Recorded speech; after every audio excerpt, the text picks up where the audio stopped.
Hello, everyone. My name is Sam Caballero. I'm with Pivotn. I have the pleasure of having Cora Lonning with me, who is going to talk about her pivot. Welcome, Cora.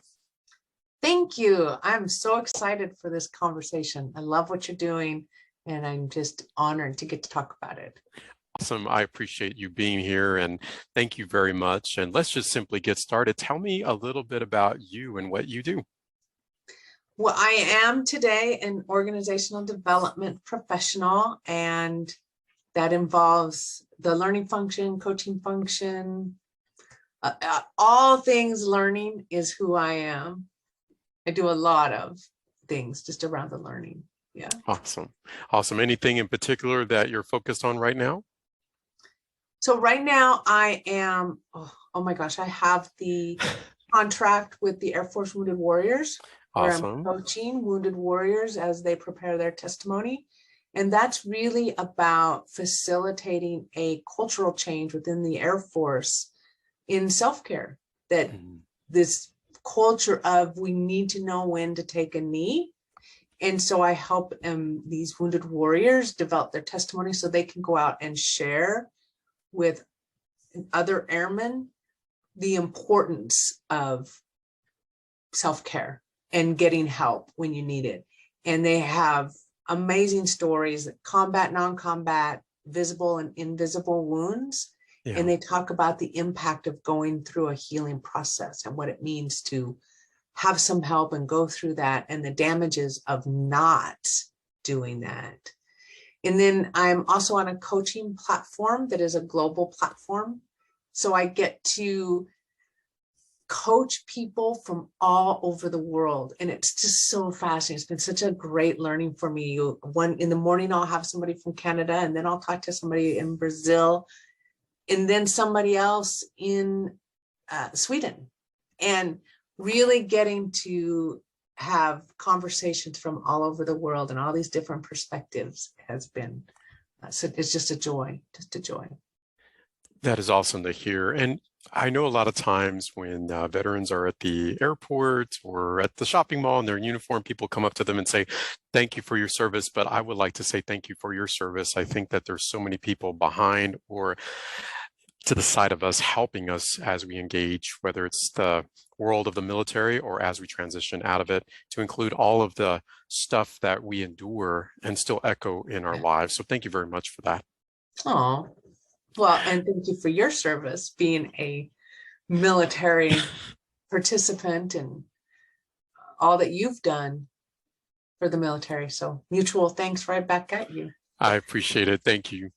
So as we continue on this conversation, especially for helping and supporting those, can you describe a time in your life when you faced your pivot, what it was, and something that, or a list of items that you learned from it? Absolutely. Thank you. Where I am at now is the result of pivoting, an intentional pivot. And, you know, when we opened, I said, I'm just so impressed with the things you do, because I think that this is so important, particularly right now. I think you are so relevant in the things that you work with people. And for me, my role was significantly changed by two factors. One was pandemic hit, and the position I held was in the long-term care industry, which was really at the eye of the storm.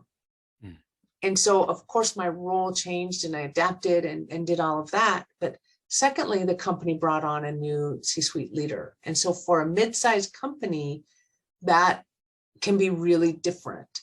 And as a learning professional, the company really went from an empowerment model that was very decentralized, and the learning function was really a big part of that. How do we have people that are empowered out in the field, decentralized, that develop the knowledge, skills, and abilities to lead their own business unit? Very valuable.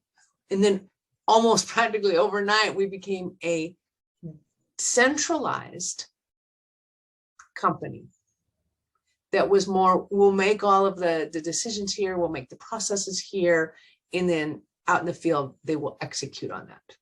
Well, definitely a different culture shock there. For a lot, because particularly when, as a company, from an OD perspective, we were hiring for a certain profile. Yeah. To take on the responsibilities, to be risk takers, to be entrepreneurial, right? And now all of a sudden it was a big change. And so the company went through a lot of turmoil, as it normally does when you change leaders, right? But for my role, all of a sudden, I wasn't that much in the field because the need for the development was way different. Okay. Right. Okay. And secondly, it's an industry that people were so short-staffed that they were in survival mode. Mm. And so for Cora to show up and go, so let's do some leadership development. And I get it from a learning perspective, right? The way that we stay out of chaos is through leadership, but you can't do it. You can't train people how to row a boat in the middle of the whitewater. Except you throw them in and hope, right? And so you may be yelling and going, do this, do that, do this, do that. And that really wasn't learning. That was more coming from the leadership. And so I'm over here on the banks kind of going, right? But I'm not able to get in and really show them how to row strongly and how to stay focused and keep the boat upright, right? So all of a sudden, from a personal perspective, when you don't feel like you are a contributor, you don't see the company going in a position, in a direction that's really going to utilize who you are and what you do, it's time for a pivot, right? Right. And you just have to acknowledge and say, no hard feelings, no animosity, no anger, but we were going this way. Now you're going that way, but I'm still going this way because I just didn't have an interest in changing who I was. Right. And I think that is why I would say to you, what is so important, Sam, about the work you do is I have seen people do that. And this will be the third time in my career when I have been either set up or literally asked to change who I am and what I love to meet the needs of the company. Would you agree with that, that we'd see that? Oh, absolutely. Absolutely. Right. And so in order to keep my paycheck, I would have to fundamentally change who I am, or at least operate in a way that doesn't bring me energy and joy and fulfillment. Right. And so you have to make that decision, right? Yeah, you do. Especially when you know what true professional development looks like. You already know what the benchmark is and where you need to take or help take those people to that level. Unfortunately, because things have shifted culturally, organizationally, operationally, Right. now you're finding yourself trying to reinvent the wheel and you realize, wait a minute, I don't need to be reinventing anything. It was already there from the get-go. Right. Right. And I know I have talked to people, coached people, witnessed others that have said, I'm just going to go the route that the company needs me to go. Right. Or the situation calls on me to, or what others need from me. I'm being asked to do this. I'm going to do it. Yeah. And it may work for the moment, right? It may, whatever it is that is causing you to ask that way, whether it's keeping a paycheck or not having to change. Those are fear-driven decisions. Yep. Right? And when you play that out over a year, 3 years, 5 years, what does that look like? Yeah. What does that look like? And when I remember, Sam, being at an I Empower event where they were doing, this was a long time ago, where they were doing the vision boards, and somebody sharing with me that they were in a position, the company was asking them to take on a different role because they had eliminated this position, so they wanted them to do this other position. Yeah. And I said, well, that has nothing to do with who you are or what you're about or what you enjoy. Why would you do that? And I remember that person just crying and saying, I never thought I had an option. Wow. And even more powerful, where there was somebody else at the table watching this whole discussion, because I don't know, why would you stay? Just go do what you do. And somebody else said, I made that decision 7 years ago. I stayed and I've been nothing but miserable. And tears were flowing down her face. And I remember just being so taken aback, Sam. Yeah. Oh, this is really serious stuff. So those experiences, number one, knowing that I've been able to leave a career or a job before and I was fine. And then knowing people who didn't and how that played out for them. Yeah. And knowing there's a crossroads. And so my pivot was, I'm going to stay true to my personal purpose, my personal values, and align and give the world the gifts that I have, that I was given. I'm going to share those out. And I just started planning. What does that look like? I mean, I didn't just quit the next day, right? And I had many conversations with mentors, with my direct supervisors, with other people who might have a different perspective. Because I think when you do a pivot, like I did, you have to have good information. Yes.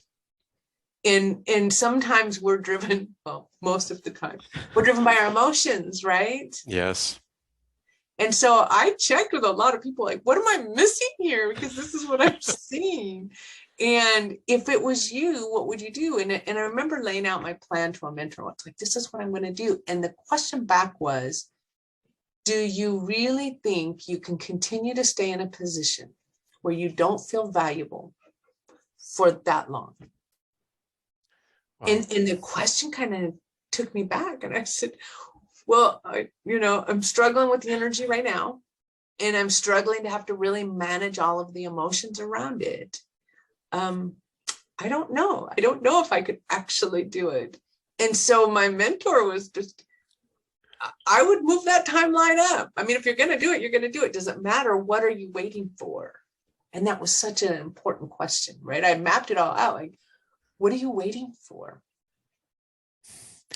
It's interesting what you just said, especially in regards to that question, considering that question is a closed-ended question. However, it was pretty powerful to align with your pivot. Yeah. And that also allowed for the process to take its course a little bit more quicker than before. Right. So in the long run, how did that make you feel about you and the challenge that you face?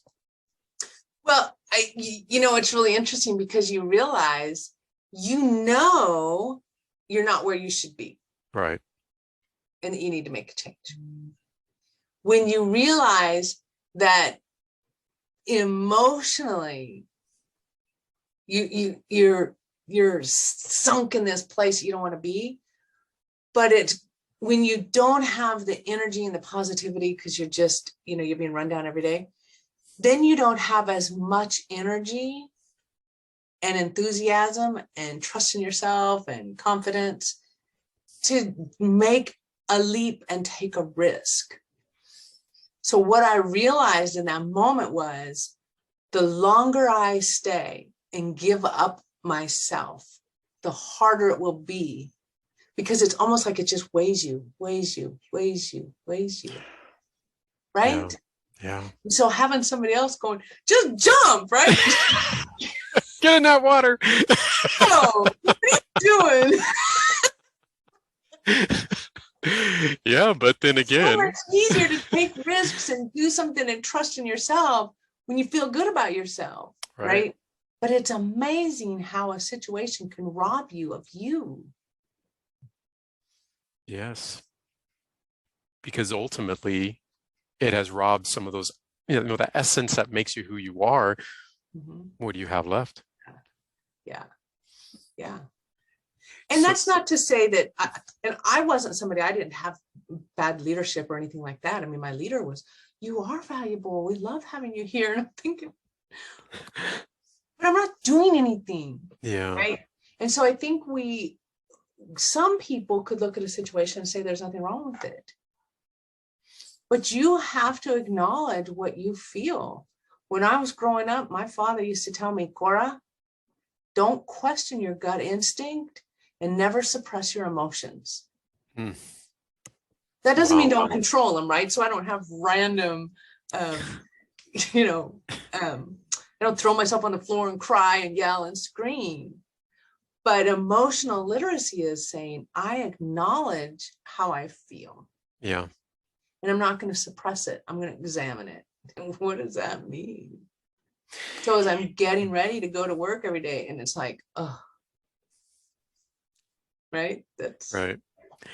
And I know for some, they would actually, at instinct, do something at that moment. However, like you said, well, you just simply can't do something. Well, you got a plan. you have to have a However, plan. you have to have a plan. But do most be able to do what your father provided as advice in regards to acknowledging that they exist? Those emotions exist. Yeah, What do you plan to do about it? right, right. And I think in our marketplace today, more people are more comfortable. It's easier because there's so much opportunity. Yes. That's not always going to be. So I think it is still about having a plan and learning. If somebody says, I'm not happy today, I'm out of here, there's going to be something, Right. right? There's just incredible opportunity in our marketplace right now. But that's not always the truth. And that's not always going to have that much. I mean, you know, we don't have enough people, but as the market adjusts to that, AI, automation, scaling down, whatever it is that organizations do, the market will right itself. It will. It will. And of course, right now, you know, wherever you may think we're at, be peaks and valleys, you know, it will fluctuate. Right. But keep in mind, it will fluctuate, it will change again, and we'll be back in a situation where there's one job and maybe hundreds or maybe thousands of people are applying for that job. What are you going to do Right. then? So, Right. absolutely. So I think when we talk about the pivot, it's not what you do, it's what you do before you do that facilitates your ability to do what you want to do. Yes. Right. Yeah. So as much as I said, I'm going to come up with a plan, but in that moment, I was working the whole time. I need to figure out all these other learning professionals are developing all these skills because all these companies are pivoting and they're ramping up their learning programs. And I'm over here doing nothing. I better get on these webinars. I need to be talking to people because my skill set will quickly lose traction if I don't do that. Isn't that amazing that even a week disconnected in some kind of way? I know. You know, I there's something know. new that pops up, a new buzzword, but that's the world that we live in. But can you imagine somebody that's been disconnected for a year or 2 years, and they're in this industry or some industry that Right. relies on that rotation of information coming in and out? Right. Right. You know, when I stepped out of the corporate setting, bought a restaurant, ran a restaurant for almost 3 years, and then we sold it. But coming back into corporate, so I left consulting where I was involved with multiple corporations, bought a restaurant, and then we're like, okay, this isn't my long story, right? My husband's like, we're not doing this. I thought it was going to cause a divorce, but we chose us over the business, right? That's a good thing. So then I go back into the corporate world. I went to work for Whataburger, and it was really amazing. Like, when did we stop calling PowerPoint? Now we call it a deck. When did that happen? Yeah, And you're what right. does that mean? You're going to jump into a call. We don't just call people, we jump into a call, right? And so all this verbiage, I remember I had to spend the first like 5 or 6 months just learning a new language. Wow, what a story but you're right. And then with COVID, Right. that caused COVID. a definite change in our culture. Yeah. Yeah. And if you weren't participating in that and being honest and having the ability to do an honest inventory, I Hmm. think is really important. Really Yeah. important. I started reaching out to the network and doing webinars and teaching or reading. And I started doing activities outside of my work to try and keep the skills. And I knew if I didn't, so we didn't Zoom. We Zoomed very little. And I thought, I need to know how to facilitate on Zoom, how to lead on Zoom. And I'm not doing any of that here. Where can I go get those skills? Because the world is learning how to Zoom. Yeah. Yes. And getting to keep people's attention on a Zoom call or a Zoom workshop. Oh my Yes, God. Yes, that's a skill on yes, its own. yes. Yeah. Wow. So there was just a lot that I went on my own to continue to develop skills, because I think your marketability of your knowledge, skills, and ability needs to be current. Yeah, no, absolutely. I mean, Absolutely. we are an asset on the market. And either I'm going to be a 2022 car model, right, that's updated, or I'm going to be a classic that people just buy when they can and park it in the garage, you know. Oh my God, that analogy is so incredible. I I love want to it. have all the bells and whistles that a 2022 model has. Except for the AI. I don't need anybody to, or no computer program to tell me, but maybe a little bit. Right, right. Maybe a little. Yeah, Yeah. but oh my God, I love that I don't want to be a analogy. 68 Mustang. To be parked in the garage or outside to showcase on holidays. No, Oh, and thank people are you. like, hey, can you come out and like look at her? Isn't she fun? You know, that paint job. I'm just kidding. Oh my God, I love it. I Yeah, love it, careful the Cora. paint, it has lead in it. You know, and that's like today, not knowing what does it mean to be politically correct. That's a whole different world. You have to stay up to date on that. You do, because a phrase, a word, an action, I mean, could spell doom for some people. I mean, Yeah, and not to say and it that you got to has. be, and it has, but the eggshells that people talk about, they're very fine, and you have to be, I don't want to say careful, but mindful Yes, and it's about always what you're doing. changing. It's always changing. And even little things. I was on a coaching call and I said something about good morning, and she says, well, it's afternoon here. I was like, oh, I knew that. I mean, she's in Scotland. Thinking, But but you know what? That spells so much around awareness. and that's the world we live in now. Yes, indeed. And You're right. that's awareness. Yeah, Wow. yeah, So just to summarize real quick, I mean, you talked about you were in this place, this role, you recognized something was happening, wasn't aligning. And of right. course, with your past experience, you realize too that, well, I just simply can't jump ship, even though someone may want to, do one of these to me. I can't do Yeah, that. yeah, So I definitely need to assess where I'm at, what's happening out there yeah, behind, around that door. And then of course, get myself sped up. And of course, do I have the resources to be able to launch myself back out there? right. So for those that are facing their own pivots, their own challenges, what would you tell them? What knowledge, insight, best practices would you share in your particular journey? I think what I would say is be willing to be very honest with yourself about the reality of the situation. Yeah. We tend to protect ourselves by making up stories, right? Yes. We tell stories. And so know when you're doing that and just say, I need to really know the reality. Yeah. Whatever that is, if the company around me is scaling down, it's like, I think layoffs are coming. Don't color that up. Be willing to be honest with yourself. Whoa, this feels like layoffs. Or it feels like we're about to be merged, or whatever it is. Be honest with yourself and have that courage to really look around and say, what's going on? Yes. And Yeah. check your perception with other people, whether that's a mentor, whether that's a coach, whether that's somebody that knows the company but is now outside, somebody that is a trusted confidant inside the company, right?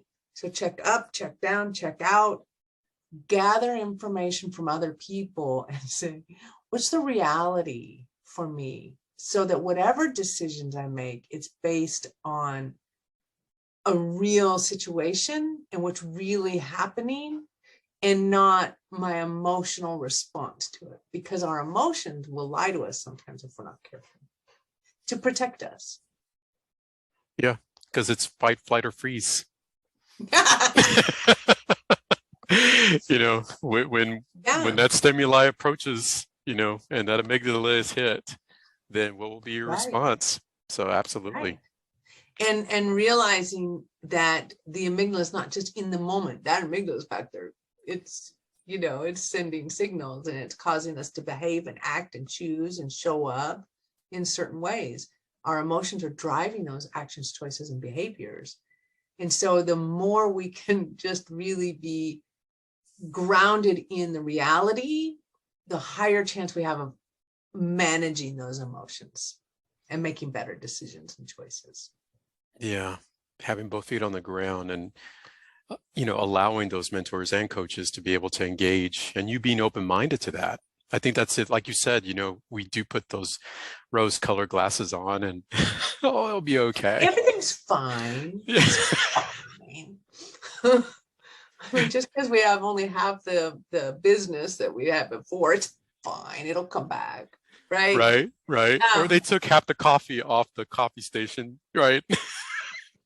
You know, it's just little signs, little little signs. signs, Yeah. right? Yes, yes. And then the other thing I think that is really important is sometimes it's a rough time, Mhm. but it is appropriate to stay and not pivot. So for me, the guiding principle is my values, my personal purpose, and then really aligning with the strengths. Because sometimes it's just a difficult time. Yeah. And then it becomes, how am I going to navigate this till I can get, if I'm on this bank, now all of a sudden we're going through this turbulent water and I just want to get on the other side. Whether it's, wow, the company just was bought out, or they just brought on a new partner, or we just merged, or we just right sized, or we just brought on a new product line or eliminated a product line. And there's going to be turbulence, right? Yeah. Or if you're self-employed, it's something like a pandemic just wiped out my whole line of business. I'm not going to give up. I'm going to go over here and I'm going to pivot. So there's times when you do want to stay, you can pivot in the same position, in the same role, and just redefine what you bring to the table every day. And I think in the situation I was just talking to, the first year, I just pivoted the work I did. So it took a while to realize things are changing way more than just the pandemic. I'll pivot for a unforeseen pandemic, and I'm okay with my work being different. But then it's, whoa, everything's changed, and that ship is going that way, and I'm still going this way. So I think that's really going by what's my purpose, my personal values, and my skills. And if I'm still able to utilize those, I think that's really important. But if it's not, and where you're at just isn't serving those things, then it's time to come up with that plan to go somewhere else. Yeah. And that plan definitely with what you just described isn't easy to formulate, but it's a whole lot more engaged and it allows you to really gel and put it all together in a way that when you are looking at it from a different angle, it makes Right. so much sense for you. Yeah.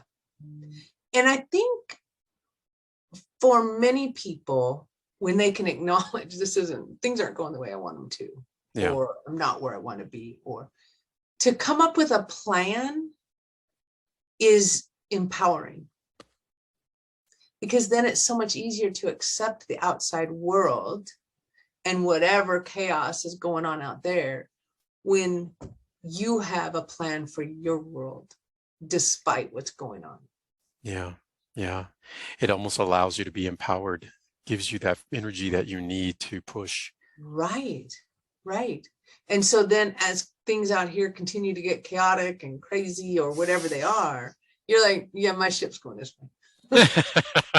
I see the storm. I'm going to let it wash over because I'm on course. Yeah. But if you allow yourself to be caught up with every squall that blows along, your ship's going here, your ship's going here, you totally feel out of control and disempowered.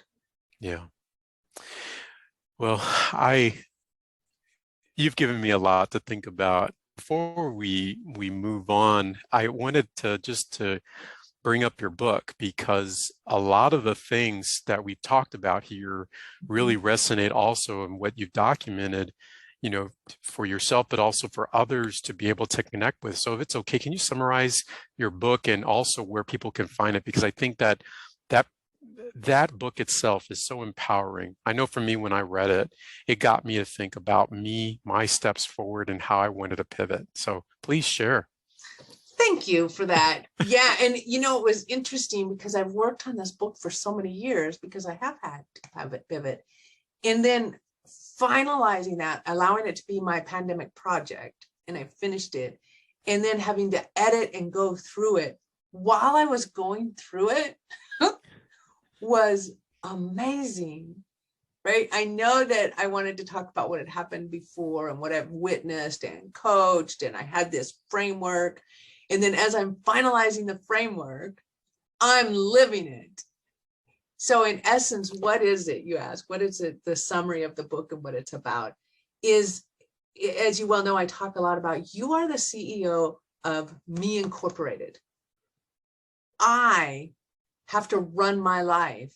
And that what's really important is it can be so tempting, or not even tempting. Sometimes we fall into this dynamic without even knowing it, that somebody else is making decisions for us. And I promise that if somebody else is making decisions around your career, your life, and your direction and your goals, it's not going to take you where you want to go. And so really recognizing that I am the boss of me, I can act as the CEO of my career, just like the CEO behaves of my organization or any organization around me. So they are looking for threats, they're looking for opportunities, they're capitalizing on strengths, they're strategizing around weaknesses. So do we. So do we. And the big thing in the book is shifting away from believing that a role or an employer or a contract is where you have to be and where you're obligated, and getting away from saying, I'm not their employee, they are my customer. And that's such a shift in perspective. So if you have a customer that is taking more than it gives, in other words, so much time and energy is dedicated to this customer that you can't expand your business, serve other customers, grow and add a product. You can't do anything because you're just sucked by this one customer. You have to fire your customer. If your customer is, through their purchasing habits, through their partnership, and through their alignment with your business model, really greasing the wheels for you to go strategically and for the future and your goals, like, this is the best customer, you do everything you can to take care of that customer. You want to show up well for them. You want to keep your skills marketable for them. And by the way, as you increase the service and the products you give your customer, you increase what you charge them. Right? I like that. Yeah, absolutely. So if I'm going to continue to develop this knowledge, skills, and ability that I'm selling to you, and they're higher quality, higher level, higher value, I want more.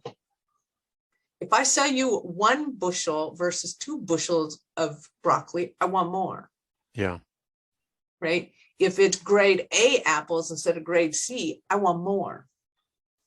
So I just think it's really important. That's what the book is all about, is it walks you through a path of, you're the boss of you, and start acting like it, and treat the contract, the customer, or your customer like the customer they are. Wow, I appreciate that. That's an awesome. My name is Sam Caballero with Pivot, and I've had the pleasure of having Cora here talking about her pivot, the challenges that she faced, and of course, those challenges we've all faced, whether it's at work, an organization, whatever it may be, when you realize that you and what you bring to the table is no longer leveraged. And of course, it's not putting you where you need to be at. So what are you going to do about that? And how are you going to take your next step, your pivot to the next level, that it goes back to you and all the things that you did to prepare yourself for that moment. So thank you very much, Cora. I appreciate you being here. And thank you. And if anybody is interested in the book, it's called Trapped, The 5 Lies You've Been Sold. And it's on Amazon. If you just go on Amazon and put Cora Jenkins Lonning, it'll come up. Awesome. Thank you very much, Cora.